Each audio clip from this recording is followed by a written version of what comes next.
Muy buenas tardes a todos. Seguimos en la continuidad del México InsurTech Summit. Muchísimas gracias a las más de 1.700 personas que nos acompañan desde el otro lado de las pantallas. Antes de dar inicio al próximo panel, quiero recordarles que pueden interactuar con estas 1.700 personas, 1.700 asistentes, yendo a la sección de asistentes en la barra naranja. Encuentran a todos, pueden filtrar por empresa, país o industria, pueden marcar como favoritos, pueden enviarle chats, agendar reuniones, buscarlos en LinkedIn y demás. También les recuerdo que pueden visitar los stands de todos los sponsors en la sección stands. Pueden a la vez chatear con ellos, agendar reuniones, ver sus productos, descargar sus brochures y mucho más. Así que los invito a pasar a recorrer. Ahora sí, sin más, presento el último panel del evento digital de esta edición 2022. Se trata del panel denominado El principal reto de las InsurTech, el acceso al financiamiento. Y para ello invitamos a moderar a el CEO de HCS Capital, él es Alex Horvitz, un amigo de la casa, ya en CMS Group. Bienvenido, Alex, ¿cómo estás? Todo muy bien, Natalia, y mil gracias de nuevo por invitar a HCS y a mí personalmente. Súper contento de poder intervenir hoy. Muchísimas gracias a vos, Alex. Adelante con el tremendo panel que tenés por delante. Perfecto, efectivamente, Natalia, tenemos un tremendo panel, un tremendo equipo que trae muchas experiencias diversas, ya sea en el mundo de las inversiones, del VC, presidentes de compañías de seguro que han sido CEO de compañías de seguro, innovadores, emprendedores, así que creo que nos vamos a entretener muchísimo, pero obviamente me gustaría que los conozcan. Vamos a empezar con María Fernanda. Por favor, María Fernanda, cuéntanos un poco qué es lo que has hecho en la vida estos últimos años. Claro, perfecto. Gracias por la invitación a todos a participar de este panel. De mi lado, pues soy María Fernanda González, soy principal de AllVP, que es un fondo que invierte en etapas tempranas en Latinoamérica. Y rápidamente como background, yo soy especialista en finanzas y mi carrera la he desarrollado justamente desde el lado de consultoría financiera y luego posteriormente dirigí y creé el área financiera justamente de una startup líder de la región y luego justamente después de transitar ese paso y poder acompañar desde el lado del emprendimiento a transitar desde una serie A a una serie B, decidí unirme en el lado del inversionista, saltar al otro lado de la mesa y desde allí es que acompaño en los últimos años a AllVP desde mi posición de principal. Excelente, María Fernanda, muchas gracias y bienvenida al panel. Y ahora viene mi gran amigo Hilario, que trae muchísima experiencia de todos los ángulos del mundo de seguros que se puede imaginar. Hilario. y no es porque sea el más viejo de la llamada, que lo soy seguramente. Un placer estar aquí con ustedes. Muchas gracias, Alex, por esa introducción. Sí, más de 22 años en la industria aseguradora. Trabajé 16 de esos 20 en lo que era RSA Seguros en Latinoamérica, con la oportunidad de haber trabajado a nivel de grupo en el Reino Unido, en los países bálticos, pero el grueso de mi carrera fue en Latinoamérica. Fui el CEO para Latinoamérica que le vendió con éxito el negocio al Grupo Suramericana por allá en el 2016. Cofundé una plataforma InsurTech el año siguiente que luego vendimos con éxito a una compañía pública, un company builder acá en Miami. Y luego me he dedicado al mundo de InsurTech desde entonces. Me apasiona. Hoy en día estoy liderando el negocio para los Estados Unidos de una InsurTech enfocada 100% en seguros cyber, llamada Box Insurance. Somos una compañía invertida por Zurich en nuestra serie A y sigo involucrado a mi pasión, que es el tema de la aceleración de InsurTech en Latinoamérica vía de la TAM InsurTech Accelerator. Así que un gusto estar con ustedes. Muchísimas gracias, Hilario. Así que bueno, para poner un poquito en perspectiva lo que vamos a estar discutiendo y luego que cada uno de los miembros del panel pueda ir respondiendo a las preguntas, la idea es lo siguiente, obviamente hablar del acceso al financiamiento, pero en un contexto bien interesante, del punto de vista positivo, que estamos en una región del mundo que es muy grande, tenemos una economía muy grande en Latinoamérica de 4.4 trillions, muy grande, una población muy grande. Desde el punto de vista del seguro, tenemos más o menos una penetración del 2%, comparado con países desarrollados, que es alrededor de 4%. Y vemos que si pudiésemos incrementar ese 2% y acercarnos al número de 4%, eso implica en términos de volumen de primas aumentar de 130.000 millones de dólares en primas. O sea, cantidades enormes, y más que las cantidades detrás de esto se esconde una realidad social, porque es cierto que cuando uno tiene una cobertura de seguro, si algo le pasa, si tiene un daño corporal, si tiene un daño a la propiedad, tiene alguien que te va a apoyar, y hay muchas personas en Latinoamérica que desgraciadamente todavía no tienen acceso a esas coberturas. Esa es una parte de la moneda. El reverso de esa moneda es que no es secreto, estamos en un contexto económico complejo a nivel mundial. El mundo de las inversiones a riesgo sin duda no es ajeno a todo lo que está pasando. Y por ende, como toda contracción, reflexión hace que los inversionistas se hagan algunas preguntas de cómo invertir, cuándo invertir, qué tipo de riesgos tomar, y eso impacta al acceso al capital. Con eso dicho, le quería preguntar al panel, la primera pregunta es, estamos viendo una cierta contracción en el deseo de tomar riesgo de algunos fondos, justificadamente por todo el impacto que está habiendo en los mercados financieros, en el mercado del venture capital, con todavía muy buenas noticias de compañías que se desarrollan y otras que han perdido partes importantes de su valor. Pero quería saber cómo lo están viendo ustedes desde el punto de vista del acceso a capital, ya sea para compañías en etapas tempranas, late seed, series A, o en compañías ya más en etapa de crecimiento, series C, D, etcétera. ¿Cuál es su visión del mercado? Y vamos a empezar con María Fernanda, que nos comente desde el punto de vista de un VC, un gran VC latinoamericano, ¿cómo lo ven ustedes? Bien, pues tú ya nos has dado contexto un poco de cuál es el síntoma que se empieza a percibir, pero solo para precisar, justamente a inicios del 2022 empezábamos a ver una tendencia donde las valuaciones de las empresas que habían hecho IPO y que venían con modelos de tecnología muy disruptivos y donde se apostaba gran parte como del potencial de disrupción del sector de tecnología, pues empezaba a tener resultados que estaban por debajo de las expectativas, y en muchas ocasiones a partir del primer trimestre de este año lo que veíamos era decrecimientos y quizá como una proyección a reducir ese potencial y ese tamaño que venía asociado con unas expectativas de inversión que se venían desarrollando al menos en la última década. Entonces, obviamente, ese performance que se vio empeorado y disminuido a inicios de este año fue lo que empezó a generar síntomas y preguntas sobre si viene una posible desaceleración y sobre si los fondos de capital privado deberían o no adoptar una posición más conservadora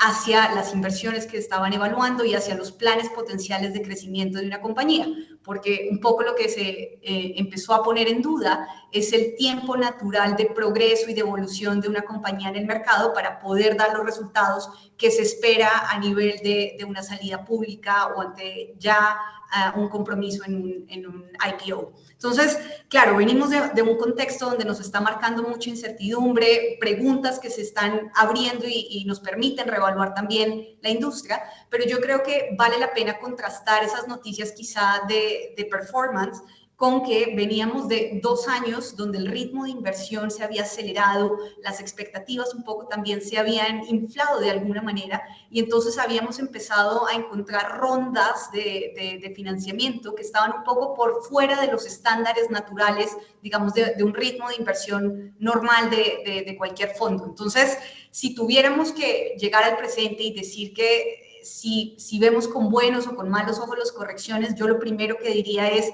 natural enfrentar un proceso de corrección después de años de mucho aceleramiento y de años de mucha especulación, pero con esas correcciones también vienen grandes oportunidades para descubrir realmente a los negocios que tienen esa capacidad operativa, las habilidades correctas y los equipos correctos para enfrentar los problemas que se perciben en la industria.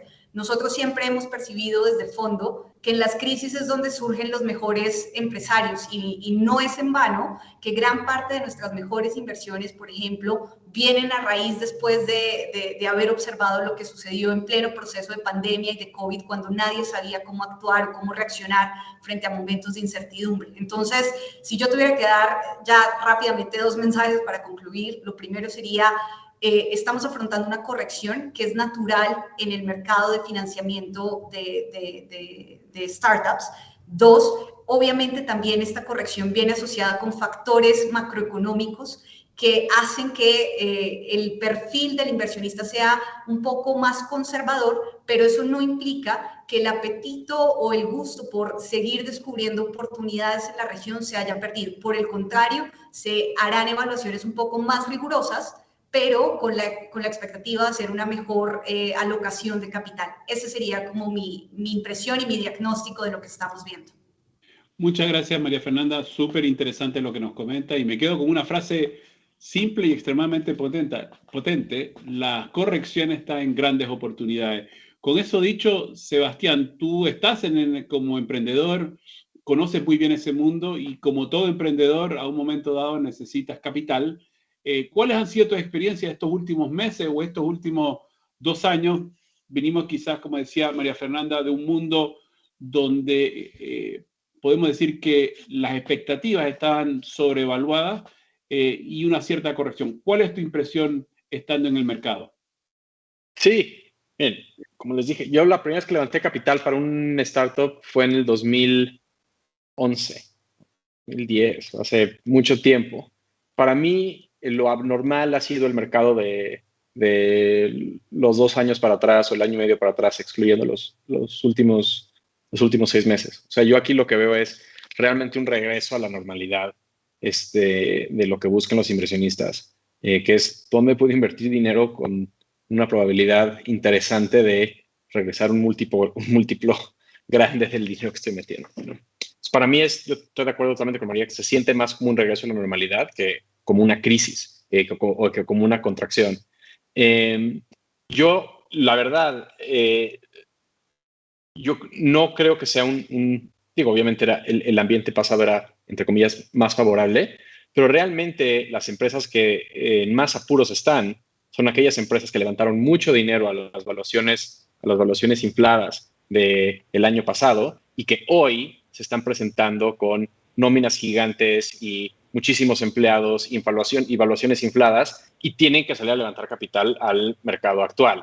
Si alguien está empezando un emprendimiento, de hecho yo no creo que sea un mal momento para hacerlo. Y si bien los últimos 6 meses el mercado yo lo he sentido totalmente frío, hay mucho dinero allá afuera que tiene que invertirse. Simplemente lo que vamos a ver es estándares un poco más altos de dónde se invierte. Vamos a ver valuaciones más bajas de lo que estamos viendo. Y yo creo que vamos a también ver un fenómeno de, como se dice en inglés, de flight to quality, donde no todo el mundo recibirá fondeo, pero aquellas empresas que sí lo reciben, lo van a recibir mucho y de los mejores, porque todo el mundo pues va a querer apostarle al caballo ganador. Prácticamente, ¿qué significa eso para una persona que está saliendo a buscar dinero hoy? No necesariamente lo van a conseguir, cuando quizás sí lo hubieran conseguido el año pasado, pero la razón por la cual no la van a conseguir no es porque el mercado no existe, no, es porque pues, uno está buscando estándares más altos para recibir inversión. Entonces yo creo que lo único es, pues va a requerir más disciplina, va a requerir más, pues más milestones y más avance de las empresas que estén buscando fondeo para pegarle a las metas que los inversionistas están buscando. Pero eso no es malo. Al final de cuentas, todos queremos lo mismo. O sea, todos queremos tener empresas grandes y exitosas y redituables, y con todas estas cosas que los VCs están buscando. Entonces, simplemente pues, hay que trabajar más duro para hacerlo con menos recursos, pero pues así es la cosa, ¿no? Yo no creo que sea una catástrofe, una crisis o algo así, ¿no? Es la normalidad se siente mucho más sano, la verdad.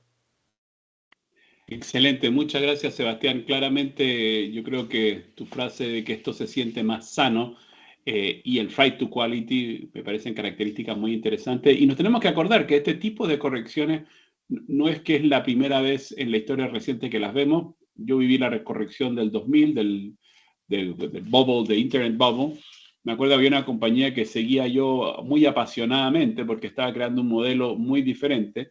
Cuando vino la corrección en marzo del 2000 perdió 97% de su valor, pero se recuperó y esa compañía se llama Amazon, que quizás la han escuchado ustedes también. O sea, estas correcciones suceden, Pero claro, si una compañía está en necesidad de levantar capital, Sebastián nos decía, si levantaste a un valuation de 300, 500, 1.000 millones, creaste una infraestructura muy amplia, ahora quizás es un poquito más difícil ir a buscar capital, ya sea un valuation más alto o cantidades de capital que te permitan sustentar esa base. Pero hablemos un poquito más de las otras compañías, las que están en crecimiento, las nuevas. ¿Cuáles son los tips, las ideas, las reflexiones, Hilario, que podíamos compartir con estas compañías en etapa más temprana, con buenas ideas? ¿Qué le podríamos decir de, oye, acuérdate de A, B, C, que es un poquito lo clave cuando uno va a levantar capital? Buenísima tu pregunta porque va muy de la mano de esta normalidad que mencionaba Sebastián y de esas oportunidades que mencionaba María Fernanda. Yo vengo de una escuela aseguradora donde siempre me enseñaron que era mucho mejor ser boring and predictable, aburrido y predecible, que estar dando sorpresas. Siempre, lamentablemente, se ponen de moda ciertas compañías y entonces todo el mundo empieza a tomarse el Kool-Aid y terminan grandes ganadores, entre comillas, porque son gente que pasa a ser víctima del Kool-Aid y de las valuaciones y después no tiene venta con qué poder cubrir o justificar esas valuaciones.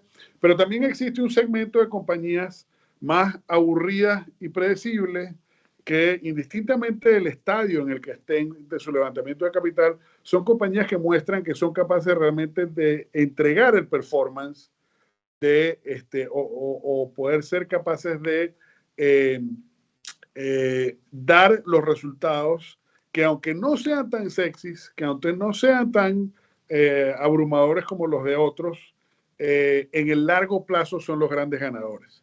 Y tú mencionaste a Amazon hace un minuto. ¿Cuántos años Amazon no perdió plata antes de ser profitable?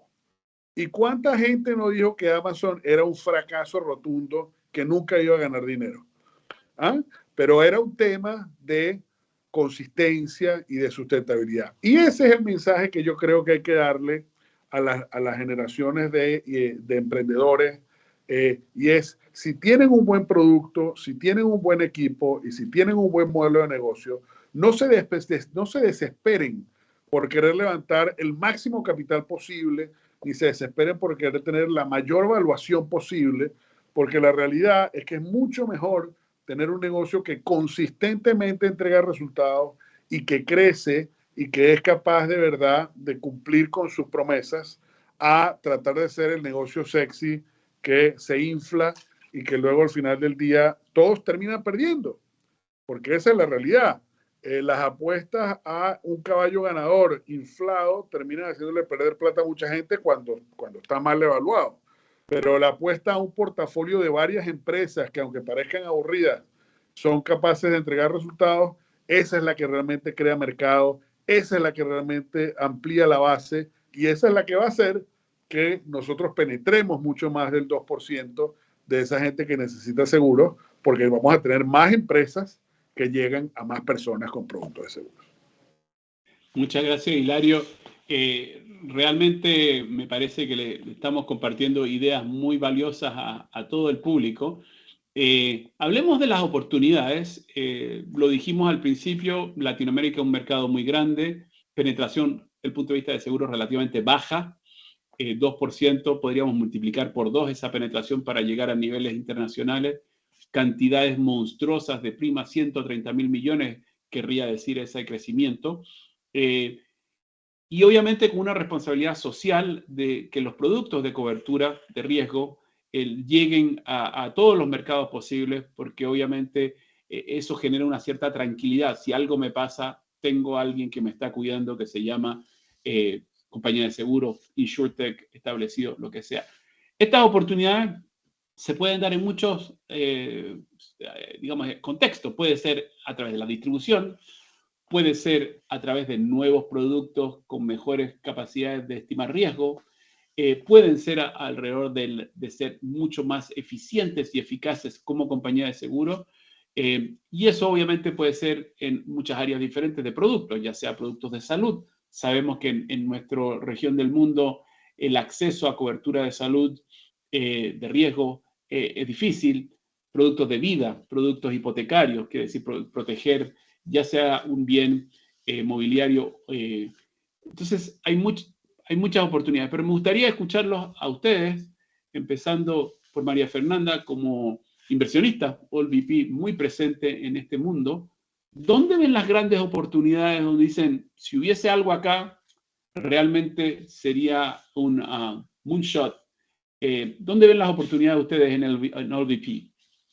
Bueno, súper, pues tú lo has dicho, el sector asegurador presenta en sí mismo todo un universo de posibilidades y de alternativas. Obviamente, si hubiera que partir por la tesis central del fondo, pues nosotros creemos en aquellas oportunidades o aquellos modelos de negocio que parten de una base tecnológica. Y eso para nosotros es importantísimo porque de ahí es donde se generan las eficiencias en costo, en distribución y donde realmente se empieza a ver mejoras en los modelos de negocio. Recuerdo, y creo que este punto me permite llegar como al mensaje al que quiero, y es, Andreessen en 2019 hizo un post que decía que todas las compañías en el futuro se iban a convertir en una empresa fintech, y muchos creían que este era un mensaje más relacionado a una tendencia y no tanto relacionado como a una verdad que estaba ocurriendo detrás del ecosistema, y es que en grandes mercados donde hay regulación que es compleja o hay barreras a la entrada que son muy altas, la tecnología y obviamente la transaccionalidad que se requiere para poder integrar diferentes jugadores llama a la innovación y llama a que diferentes partes puedan como compartir y participar de un mercado como building blocks, como que si fueran partes de un gran Lego. Y en el mercado asegurador uno puede encontrar una cadena de distribución tan amplia y una cadena de originación tan amplia que hay diferentes sectores o diferentes partes desde donde se puede innovar en el modelo de negocio.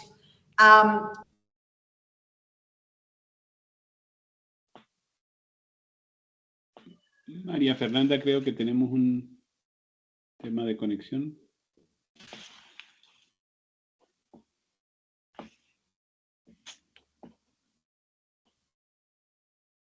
Sí, los demás seguimos acá.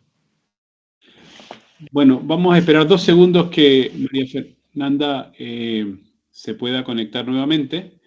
Y bueno, estábamos escuchando mucho sobre dónde están las oportunidades.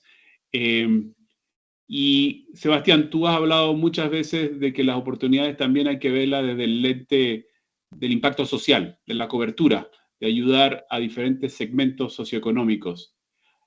María Fernanda, ¿nos escuchas?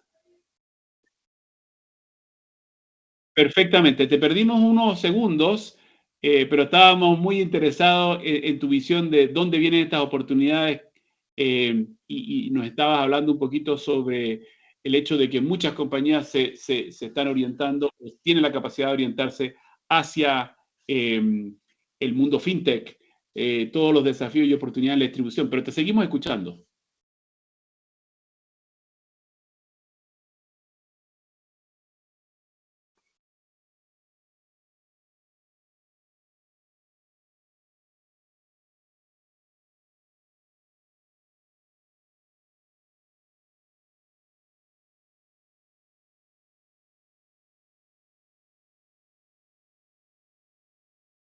Estas eficiencias. Entonces, si tuviéramos que escoger un modelo, lo primero que tendríamos que decir es que el modelo tiene que partir de una base tecnológica. Lo segundo es que tiene que atacar un mercado que tiene muy baja penetración como el latinoamericano, que luego podemos discutir el problema de la penetración en Latinoamérica, pero sin duda lo que nos está mostrando la región y al menos la industria como se ha desarrollado acá, es que hay una oportunidad enorme para democratizar el acceso, para hacer más económico el hecho de poder adquirir esta protección que es necesaria desde diferentes ángulos, sea salud, sea accidente, o sea responsabilidad civil, como cada quien lo quiera enfocar en términos de producto, pero en todo caso es en la región hay tan baja penetración y tan alta concentración solo en perseguir, digamos, como casos extraordinarios de pólizas que sean relevantes o significativas en términos monetarios, que a veces se nos olvida en la innovación de cómo ayudar a que más personas puedan acceder y tengan el derecho de utilizar estos productos, cómo hacerlos más asequibles y, por último, cómo a través de la tecnología podemos hacer que los procesos y las operaciones sean más eficientes para tener tiempos de respuesta más rápidos, solución de controversias y de reclamaciones más ágiles, y que esto ayude obviamente a tener una mayor apertura y una mayor movilidad y dinamismo dentro de la industria. Entonces, para nosotros, toda la industria representa como tal una oportunidad, pero tiene que llegar desde un entendimiento y un uso de un producto con base tecnológica. Esa sería como la perspectiva directamente desde el fondo. Muchísimas gracias, María Fernanda. Sebastián, volviendo un poco al tema del impacto social, decíamos, no solamente es la capacidad de crecimiento, que financieramente tiene un gran atractivo, pero también tenemos que ver que los productos de seguro tienen una responsabilidad social y pueden tener un impacto social. Preguntándote un poco cómo ves ese mundo, el regulador entiende que al generar más innovación genera más posibilidad de cobertura. ¿Dónde están las oportunidades ahí? ¿Cómo está reflexionando Latinoamérica alrededor de la cobertura de seguros? Hablamos mucho de inclusión financiera. Los seguros es otra forma de inclusión financiera. ¿Cómo lo ves tú? Sí, la verdad es que para mí cuando la gente habla de impacto social a veces se me hace un poco una cortina de humo, en el sentido de que si el producto es bueno y cumple su propósito y cumple las promesas que están inherentes en el producto y que son las que el cliente pensaba, que el cliente entendió a la hora de contratarlo y que lo contrató emocionado o emocionada de comprarlo, eso es bueno, ¿no? Yo creo que una de las cosas que hace nuestro trabajo muy grato en Super es nos gustan nuestros productos. Los seguros de vida o de casa o lo que sea que vendamos, nos gustan, son buenos. Sabemos que algún porcentaje de nuestros clientes todos los años nos va a marcar por teléfono y va a decir, oye, ¿qué creen? Me pasó algo horrible. Qué bueno que compré Super, ¿no? Entonces, para mí el impacto social tiene que ser algo inherente al producto, no es algo independiente a.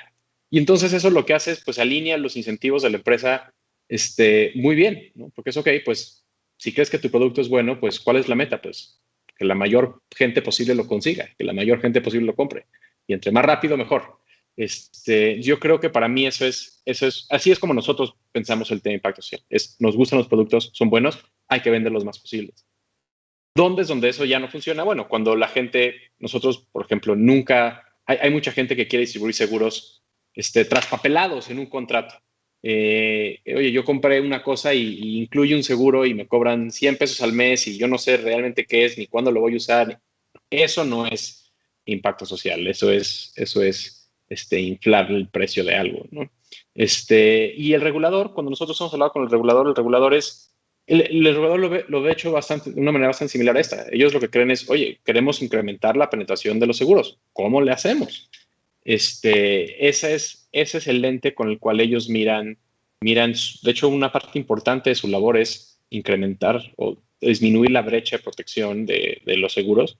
Y en cuanto a si ellos entienden la parte digital, sí, ellos entienden la parte digital, pero con reparos. Tienen cierto escepticismo de que la parte digital funcione, de que se pueden distribuir seguros de manera eficiente, de que el fraude va a estar bajo control. Y ese escepticismo es auténtico y tiene sentido.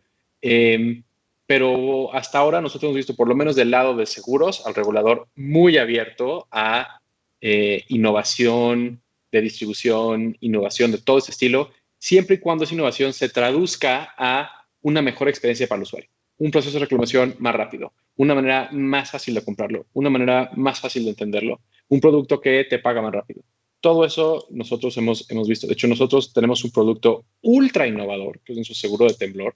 Es el primer seguro paramétrico al consumidor de América Latina, el segundo del mundo y el primero, de hecho, que ha pagado reclamaciones. Y el regulador lo aceptó totalmente. Dijeron, a ver, entendamos cómo funciona esto, pero una vez que se lo explicamos, pues realmente no tuvieron más dudas en aceptarlo.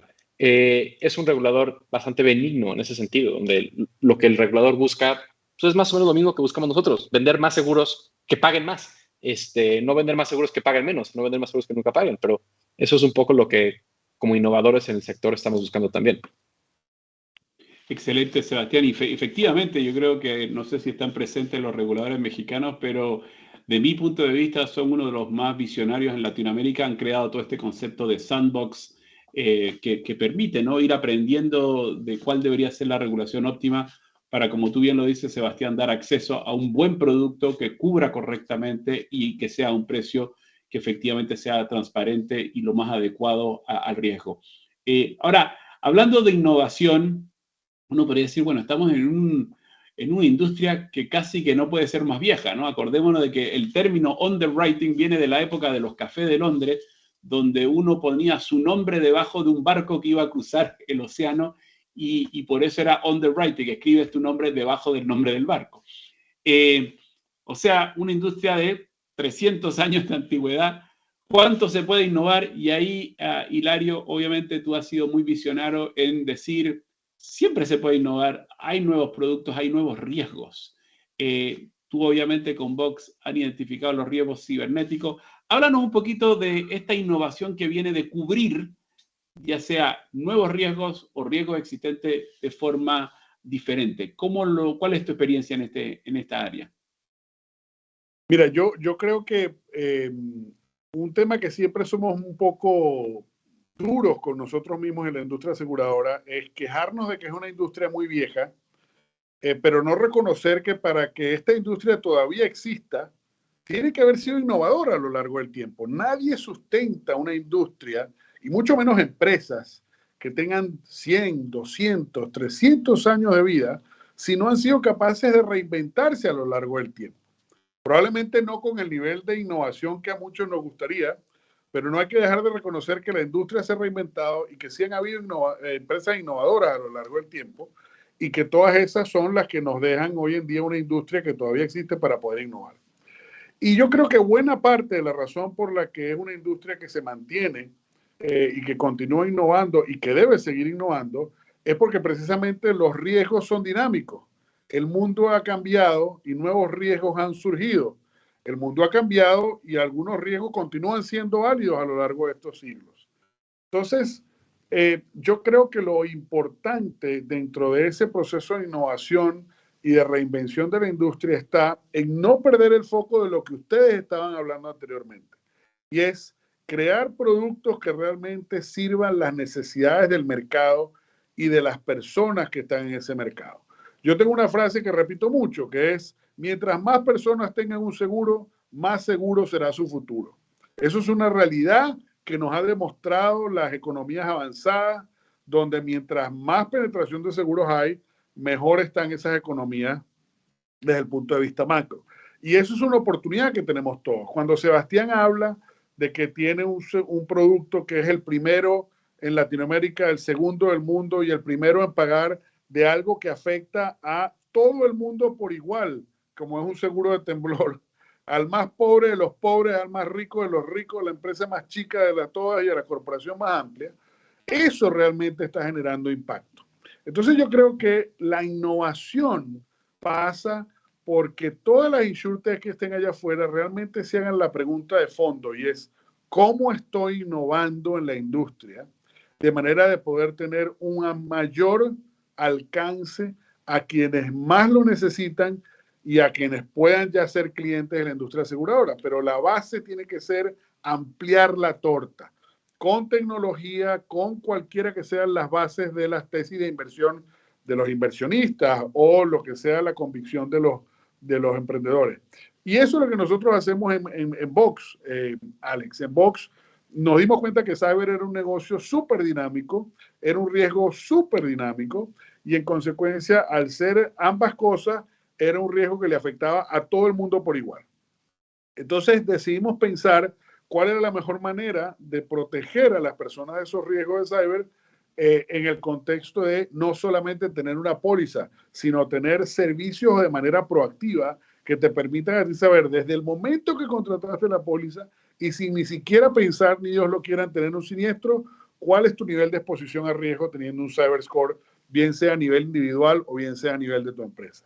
Eso ya empieza a generar valor, eso empieza a ayudar a la industria a que los clientes nuevos y existentes vean que hay una propuesta innovadora que realmente está moviendo la forma como hacemos negocio de seguro, no solo en la región, sino en el mundo.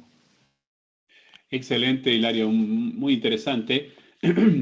Ahora, hablando de todas estas oportunidades que hemos visto, creo que hay un tema que junta el acceso al capital con la colaboración entre una InsurTech y actores establecidos, lo que nos recordaba Hilario, que esta industria, aunque parezca muy tradicional, muy conservadora, se ha reinventado muchas veces, por eso todavía existe. Entonces, lo que le quería preguntar al panel es, oye, yo soy InsurTech, tengo que ver a las aseguradoras como una amenaza, los puedo ver como básicamente un socio, donde yo traigo capacidad de innovación, velocidad de innovación, y ellos traen otras cosas. Cuando hablo de capital, los tengo que ver, no, es mejor no tener capital de un corporate VC, de una aseguradora al principio, es mejor tenerlo más tarde, la verdad que da lo mismo, hay que mezclar capital porque en la diversidad está el éxito. Escucharlos un poco de este concepto de colaboración, ya sea del punto de vista operacional comercial o ya sea del punto de vista de capital. María Fernanda, empezamos por ti. Cuéntanos. Perfecto. Pues creo que justo ya hay una noción sobre la mesa y es, en el momento de hacer un proceso de levantamiento de capital se tiene que traer a inversionistas estratégicos y mucho se habla de smart money, que significa que no solamente se quiere encontrar el capital para escalar en la siguiente fase de desarrollo de una compañía, sino llegar a los socios estratégicos que permitan traer ese expertise operativo para saber cómo escalar. Una cosa es tener el dinero y otra cosa es saber cómo utilizarlo de la forma también más inteligente y estratégica posible. Entonces, si fuera desde un punto de vista de colaboración y entender cuál es la mezcla correcta entre traer jugadores tradicionales o actores que ya están establecidos dentro del mismo sector donde uno participa y quizá también quiere transformar, pues yo creo que hay que entender muy bien primero dónde se crean las sinergias y sin duda dentro de este tipo de sectores, al menos dentro del sector asegurador, los partnerships y las alianzas estratégicas son claves. Ningún modelo de negocio que trate de arrancar solo, de hacer un proceso de disrupción, puede arrancar sin entender cómo operar o cómo interactuar con los grandes jugadores del mercado. Entonces, siempre va a haber algún tipo de sinergia que va a conectar, digamos, a los jugadores en el espacio donde se quiere participar. Y de ahí diría yo que es la importancia de entender cómo empezar una relación temprana con ellos. Puede ser de una forma temprana a través de partnerships estratégicos que no lleven a capital, luego poco a poco ir evolucionando a inversión y quizá después buscar una salida a través de una adquisición estratégica con uno de estos grandes jugadores del mercado. Esa es una opción, no es la única. Pero lo que sí creo y vale la pena entender es que en los procesos de disrupción, la disrupción si bien se da en modelos innovadores, en eficiencias de distribución, etcétera, lo cierto es que todo esto se da en conjunto y en participación con los actores que ya están y viven de ese ecosistema. Y es imposible decir que un empresario podrá ir solo o aislado de entender o de interactuar con aquellos incumbents de la industria. Y lo mejor y lo más estratégico es que desde el inicio entienda muy bien cuáles son las sinergias que quiere crear. Las sinergias no necesariamente tienen que arrancar desde el capital, pero sin duda en algún momento tener capital y tener el expertise técnico para poder operar y evolucionar a otra etapa de desarrollo será también una decisión estratégica. Así que no está mal visto y de alguna forma sí debería desde el inicio pensarse cuáles son las etapas y los momentos correctos para crear esas oportunidades de colaboración. Muchas gracias, María Fernanda. Así que creo que el concepto que tú traes a la mesa de Smart Money, ya sea que venga de un fondo especializado como el de ustedes o ya sea de un corporate, es lo más importante. El origen quizá no es lo más importante, es el valor que te aporta. Y por qué no pensar que eso te crea oportunidades de exit, que al final del día es lo que muchas veces uno quiere, tener varios tipos de exit, ya sea en el mercado, ya sea porque hay una transacción M&A. Sebastián, de tu punto de vista, tú siendo un InsurTech, un emprendedor, un innovador, ¿cómo estás sintiendo las relaciones con las grandes aseguradoras o los grupos financieros? Como dice en inglés, ¿do they really get it? ¿Ven la oportunidad de colaborar? ¿Ven el deseo de innovar a través de relaciones con las InsurTech? ¿O las podrían ver como competidores y por ende decir, no, mejor yo invento lo mío porque esto es demasiado estratégico. ¿Cómo lo estás viendo tú, Sebastián? Ok, hay muchas preguntas ahí. Empecemos con el tema como de innovación, que Hilario nos estuvo comentando un poco. Yo, de hecho, estoy un poco en desacuerdo. No es siquiera en desacuerdo, pero yo lo planteé de manera muy distinta. La innovación no es una meta. La innovación es un camino para llegar a una meta. Y yo me he topado muchos emprendedores yo he sido uno de ellos, y se lo digo por experiencia, en créditos o en seguros que dicen, yo quiero innovar en este mercado. Y la innovación no es una meta, es un camino. Lo que queremos hacer es resolverle problemas reales a las personas. Y si eso tenemos que hacerlo innovando en alguna tecnología o en un proceso o en un producto, bien. Pero esa es la meta. La meta es resolver problemas reales, dolorosos y grandes e importantes que alguien tiene. La meta no es innovar. La innovación no es un fin, en mi opinión. Ahora, ¿qué significa eso de relaciones con aseguradoras? Hay de todo. Yo creo que todas están un poco nerviosas, pero el día de hoy también todas han intentado digitalizarse y casi todas han gastado millones de dólares en esfuerzos fallidos de digitalización. Y entonces hay una oportunidad muy grande. Requiere cierta humildad del lado de las aseguradoras para decir, oigan, ustedes no lo han logrado, ya se gastaron mucho dinero en esto y probablemente no funcione, y no funcione porque ustedes no son buenos, funciona porque ustedes están heredando una estructura, unos canales de distribución, cosas que no son propensas para moverse con la velocidad y la agilidad que es necesaria para hacer que esto sea un éxito. ¿Por qué necesitamos velocidad y agilidad? Porque nadie sabe cómo hacer esto. La única manera de aprender es haciendo muchos errores en serie y lo más rápido posible. Nosotros lo que hemos descubierto es un muy buen mensaje para las aseguradoras con quienes trabajamos, y por cierto, amamos trabajar con ellas, y son dos en México que se llaman General de Seguros y Seguros Atlas, es que esas dos aseguradoras han entendido que lo que estamos haciendo nosotros somos un laboratorio. Somos un laboratorio de experimentación de mensajes, de flujos de compra, de combinaciones de producto, de canales de adquisición, y todos esos aprendizajes se los compartimos. Decimos, oigan, ¿qué creen? Cuando hicimos anuncios en Facebook sucedió esto. Cuando hicimos anuncios en Google sucedió el otro. Cuando hicimos anuncios en YouTube sucedió este. Este flujo de compra no funciona. Estas preguntas los clientes no las entienden. Y eso nosotros podemos hacerlo de manera mucho más rápida que ellas. Y pues hay un compromiso de ambos lados de compartir esa información. Donde también las hemos visto muy abiertas a colaborar es en innovación de producto. Oigan, queremos sacar un producto nuevo que tenga esas características, pero ahí hay como mucho deseo de colaborar, pero pues cierto riesgo o cierta, pues ahí porque es ellos quienes tienen el riesgo. Entonces, de hecho, donde hemos visto quizás el mayor deseo de colaborar en producto es de las reaseguradoras, porque para ellas apuestas que para una aseguradora podrían ser muy grandes, para una reaseguradora, de hecho, en cuanto al riesgo, son relativamente pequeñas y tienen también pues, mucho deseo de descubrir lo que está pasando, y a veces ven un poco más lejos porque tienen una visión más global de lo que está pasando en los seguros. Entonces, yo creo que todos están nerviosos. Nosotros pensamos que ellos pueden competir con nosotros y que ellos pueden competir y que nosotros podemos competir con ellos. Pero sí hay cierta apertura a colaborar, especialmente si podemos convencerlas de, oye, somos tu laboratorio. Déjanos gastarnos esos millones de dólares que nos dio OLVP en hacer experimentos, y te vamos a compartir los resultados para que tú aprendas cómo funciona esto. Las aseguradoras sufren de un problema muy grave, que es, ellas dependen de su canal de distribución, que son los agentes y que son los brokers.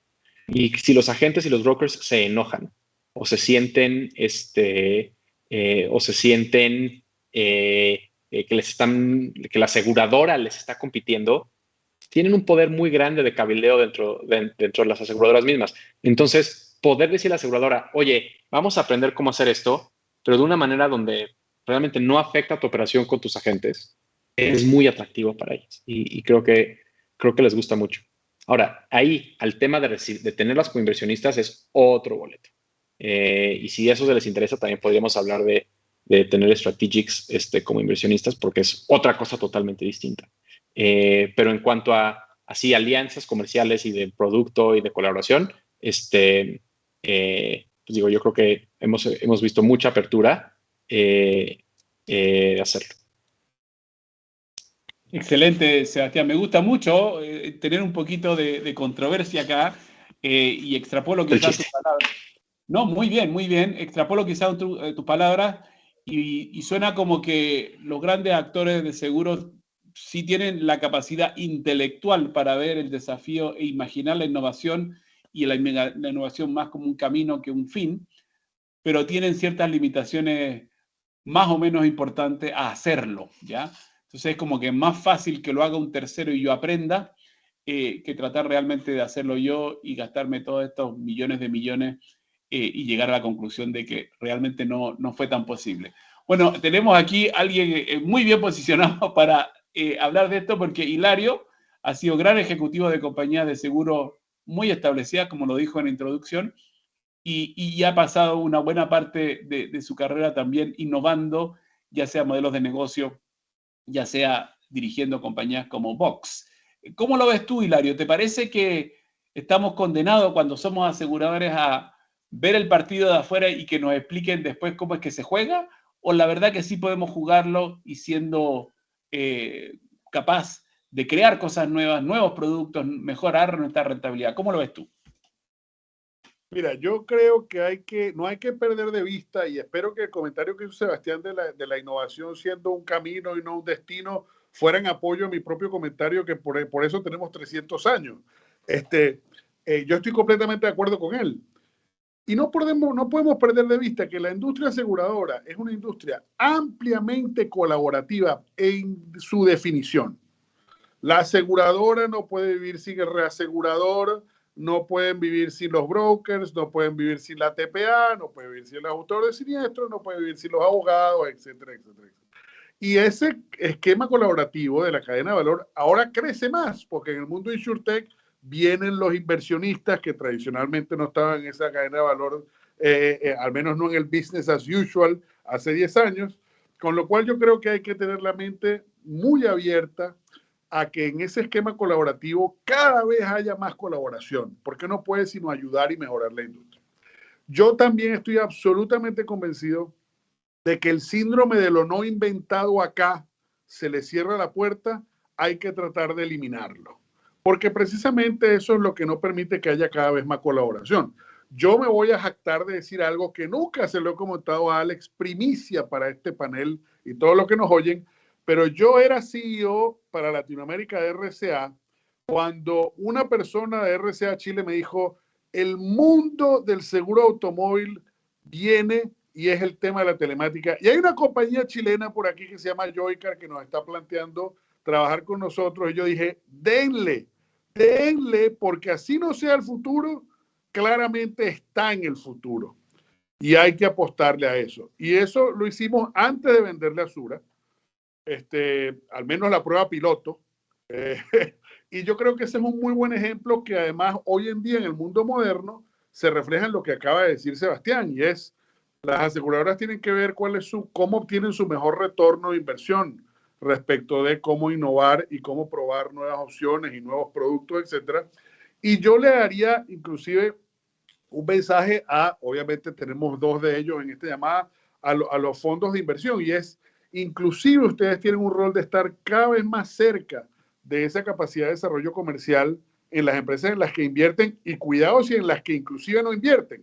Yo, por ejemplo, en la aceleradora de la TAM InsurTech soy convencido que queremos tener fondos de inversión cerca de nosotros, no para obligarlos a que inviertan por defecto, sino para que tengan una vitrina donde ver los nuevos modelos y los nuevos productos. Así que estamos súper abiertos a que se monten en esa idea.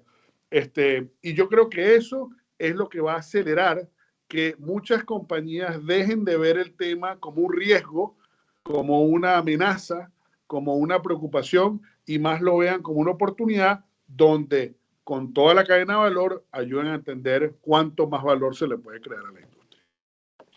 Excelente, Hilario. Y oye, primero que nada, la noticia que nos da sobre lo que ustedes hicieron con Joycar positiva para hacer el disclosure, HCS es inversionista en Joycar.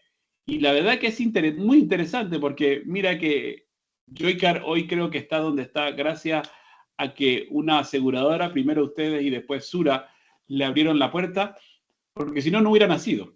Y hoy es una compañía que está en Chile, Perú, México, Estados Unidos, un éxito tremendo en Estados Unidos, su capacidad de evaluar riesgo de flota, lo mismo en Chile y en Perú y de igual manera en México. Así que es gracias muchas veces a esta apertura de puertas que estas compañías pueden nacer. Ya estamos llegando un poco al final y le recuerdo al público, si tienen alguna pregunta, por favor utilicen la oportunidad, porque tenemos acá fondos de inversión, tenemos emprendedores, tenemos aseguradores, así que con mucho gusto respondemos. Ahora, ya cerrando, le voy a ir a preguntar algo bien simple, pero creo que me gustaría que seamos lo más precisos posible. El takeaway message que se tiene que llevar un emprendedor que nos está escuchando, ¿cuáles son las 2, 3 cosas que tengo que hacer para levantar mejor capital, las cosas que el inversionista quiere ver? ¿Cuáles son las cosas que tengo que hacer para que mi producto, mi modelo de negocio tenga éxito?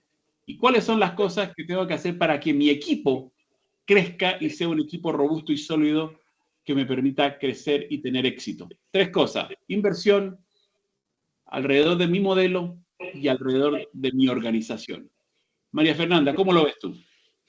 Bueno, dar una fórmula secreta de 3 pasos sin duda es muy difícil porque dependerá de cada experiencia del emprendedor, pero del lado del inversionista seguro uno quiere encontrar equipos que traigan un producto real, y Sebastián lo decía, hay que atender los problemas que realmente existen dentro de la industria, dentro del mercado, y aquellos que quieran tomar el riesgo de transformar y atacar esos grandes problemas y esas grandes situaciones estructurales de la región, al menos pensando en Latinoamérica, siempre van a encontrar una puerta abierta para encontrar buenos inversionistas que los acompañen. Y lo segundo, en términos de equipo, yo creo que lo principal será tener una consistencia entre la visión presente de la compañía y el potencial que puede llegar a desarrollar. Sin duda es necesario tener una visión hacia el futuro que permita entender que hay un compromiso de largo plazo, hay una ruta justamente a innovar, a crecer y a desarrollar un concepto de negocio, y que la apuesta más importante es invitar a personas muy capaces y competentes en el mercado a que se comprometan y participen desde otra perspectiva en construir soluciones que realmente van a transformar la sociedad. Entonces, se requiere también de una habilidad muy grande desde la parte de ser CEO o COO de una compañía para poder vender esa visión y sobre todo comprometer a más personas a que es un reto en conjunto, común, y que realmente se necesitan equipos para desarrollar retos y sacar retos tan grandes y tan significativos adelante. Esos serían como mis 2 comentarios. Perfecto, muchísimas gracias. Voy a seguir contigo, Sebastián.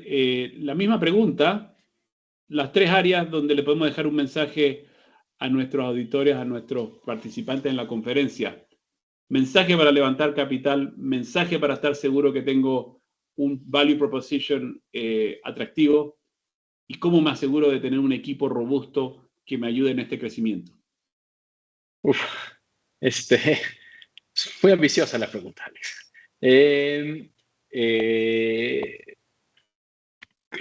Levantar capital. Para mí el primero, de hecho la respuesta del primero es resuelve las otras 2.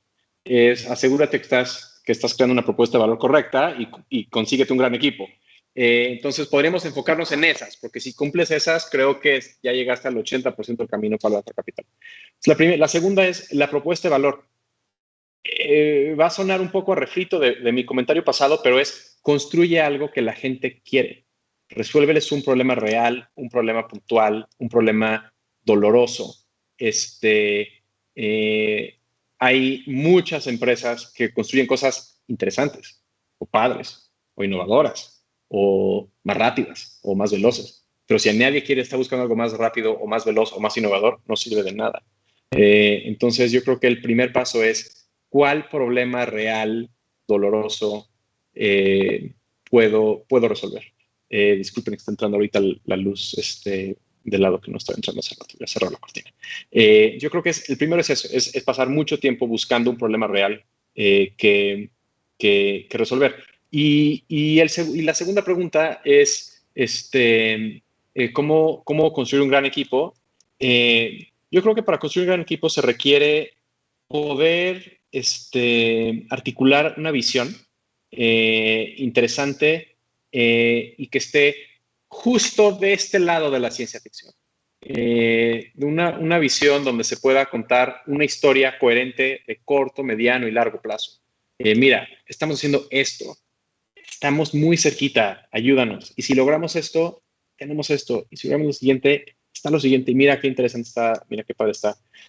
Para mí eso, como fundador, poder contar una visión es muy importante. Y esa visión es por qué este negocio va a ser muy exitoso, porque este negocio va a ser muy grande, porque este negocio es padre, porque es importante para el mundo, porque es importante para mí, porque yo me lo creo, porque yo como fundador estoy comprometido con esto más que con nada, y porque tú, si me ayudas, vas a tener un impacto grande en lo que estamos haciendo. Porque ese es como un componente, pero todo lo demás pues depende también un poco de qué tipo de persona estás buscando, para qué rol, qué etapa tienes dinero, no tienes dinero. Pues todas esas cosas cambian radicalmente la respuesta, pero fundamentalmente pues se trata de contar una historia y de una historia creíble y emocionante.